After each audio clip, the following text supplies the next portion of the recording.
는 2부에서는 오늘장 마지막 공략주와 내일 증시에 대해서 미리 전망해보는 시간이 마련이 되어 있는데요. 먼저 수평계 투자 노하우부터 2부 시작하겠습니다.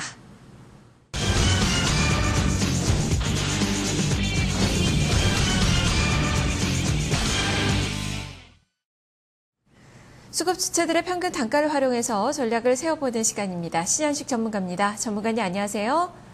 예, 안녕하세요. 네. 자, 지금 현재 수급 상황 보겠습니다. 유가증권 시장에서 외국인 투자가들이 팔고 있습니다. 310억 원 정도로 규모는 크지가 않은데요. 먼저 외국인의 매매 동향부터 짚어볼까요? 예, 외국인들은 오늘 은행주 위주의 좀 매수가 좀 나오고 있다라고 좀 보여지고요. 은행주의 대상은 하나금융 지주고요. 오늘 이제 하나금융 지주는 22만 8천 주 정도, 그 다음에 우리금융은 19만 8천 주 정도 좀 매수를 하고 있습니다.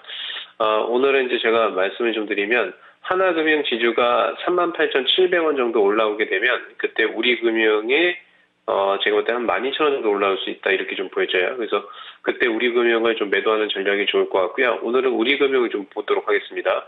우리금융 같은 경우에는 11,750원에 노무라 증권 창구를 이용해서 매수가 좀 들어오고 있다라고 좀 보여지고요. 대장주가 하나금융 지주이기 때문에, 대장주의 흐름에 따라서 제가 단기적으로 봤을 적에는 12,000원까지는 좀 올라가지 않을까 이렇게 좀 보여지고요. 오늘 매도하는 주식은 우리기술입니다. 우리기술을 좀 매도를 좀 가장 많이 하고 있고요. 우리기술 같은 경우에는 대우창구를 이용해서 674원대에 좀 매도가 좀 나오고 있다라고 좀 보여집니다. 오늘 이제 시가가 갭이 뜬 다음에, 전일 상한가죠. 634원을 이탈하지 않으면 보유하시고요. 내일 만약에 시가가 이제 갭이 떠서 시작한다라고 하면 700원 정도에는 단기적인 매도가 좋지 않을까, 이렇게 좀 보여집니다. 네, 내일의 시가의 움직임이 중요한 그 종목이네요. 자, 다음은 기관 쪽에서의 매매 동향 보겠습니다. 오늘 기관 투자자들 1,316억 원가량의 매수가 들어오고 있고요. 투진권의 매수세가 반갑습니다. 832억 원으로 비교적 큰 매수세가 들어오고 있는데요. 자, 어떤 종목을 사고 팔고 있는 건지 평균 단가 분석을 해주시죠. 예, 오늘 투신권 중심으로 해서 KT를 좀 가장 매도를 좀 많이 하고 있다, 이렇게 좀 보이시고요. 그 다음에 이제 기아차, 현대모비스, 우리금융 이렇게 좀 매도를 하고 있는데, 오늘은 미디어플렉스를 좀 보도록 하겠습니다.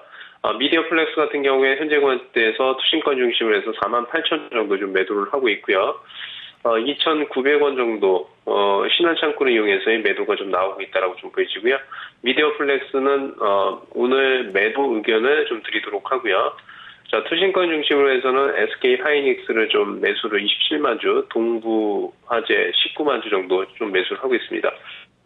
SK 하이닉스를 좀 보도록 하겠습니다. SK 하이닉스 같은 경우에는 29,400원대, 모건 창구, JP 모건 창구를 이용해서, 모건 스탠리 창구를 이용해서의 매수가 좀 들어오고 있다라고 좀 보여지고요.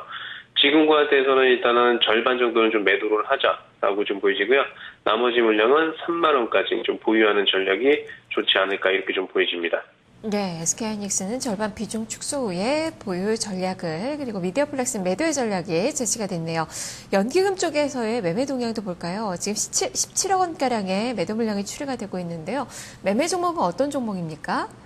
예, 연기금을 중심으로 해서는 한국토지신탁을 15만 9천 주 정도, 그 다음에 오텍을 5만 7천 주, 대우조선해양을 4만 3천 주 정도 좀 매수를 하고 있고요. 한국토지신탁을 좀 보게 되면요. 1,570원대 동양창구를 이용해서의 좀 매수가 좀 들어오고 있다라고 좀 보여지고요. 단기적으로 볼리저밴드 상단선인 1,640원까지는 상승할 수 있기 때문에 보유하시는 전략이 좀 좋을 것 같습니다. 그리고 연기금을 중심으로 해서는 동부화재를 좀 매도를 좀 가장 많이 하고 있다라고 좀 보여지고요. 45,400원대 한화창구를 이용해서의 매도가 좀 나오고 있다, 이렇게 좀 보여집니다. 동부화재 같은 경우에는 제가 볼 적에 47,400원까지는 좀 보유하는 전략이 좋을 것으로 좀 보여집니다. 보유의 의견을 주셨네요. 자, 이렇게 종목들에 대한 의견을 다 들어봤는데요. 오늘 시장이 많이 오르면서 1930선, 그리고 코스닥 시장 560선 이상까지도 현재 지수가 나타나고 있습니다. 시장에 대한 전략은 어떻게 세워볼까요? 지금 현재 시장의 흐름을 좀 보게 되면요. 오늘 지금 이제 상승을 가장 많이 하고 있는 게 이제 현대 하이스코가 오늘 이제 상한가 근처까지 이제 올라오고 있죠. 그 다음에 한진, 해운 이렇게 움직이고 있습니다. 요것들을 좀 잘 보게 되면 SKC도 오늘 좀 상승 흐름이 나타나고 있죠. 자, 이런 주식들은 지금 이제 우량주 섹터 내에서 역별에 있는 낙폭과된 섹터들이 강세 흐름이 좀 나타나고 있다. 이렇게 좀 보여집니다.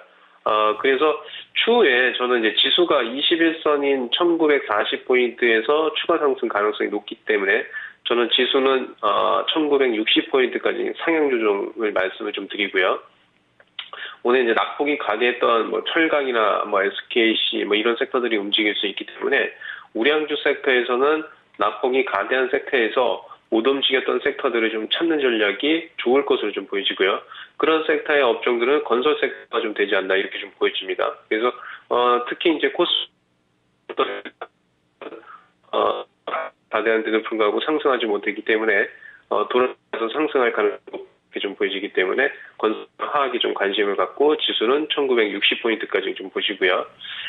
코스닥 같은 경우에는 위로는 이제 565포인트까지 좀 열려있기 때문에 지금 봤을 때 비중을 축소하면서 좀 갖고 가시는 전략이 좋을 것으로 좀 보여집니다. 네, 알겠습니다. 말씀 잘 들었습니다. 예. 네, 유가증권 시장에서는 건설과 화학주들 그리고 코스닥 시장은 좀 비중을 축소해보자라는 그런 의견이 제시가 됐네요. 수평가 투자 노하우 신현식 전문가와 함께했습니다.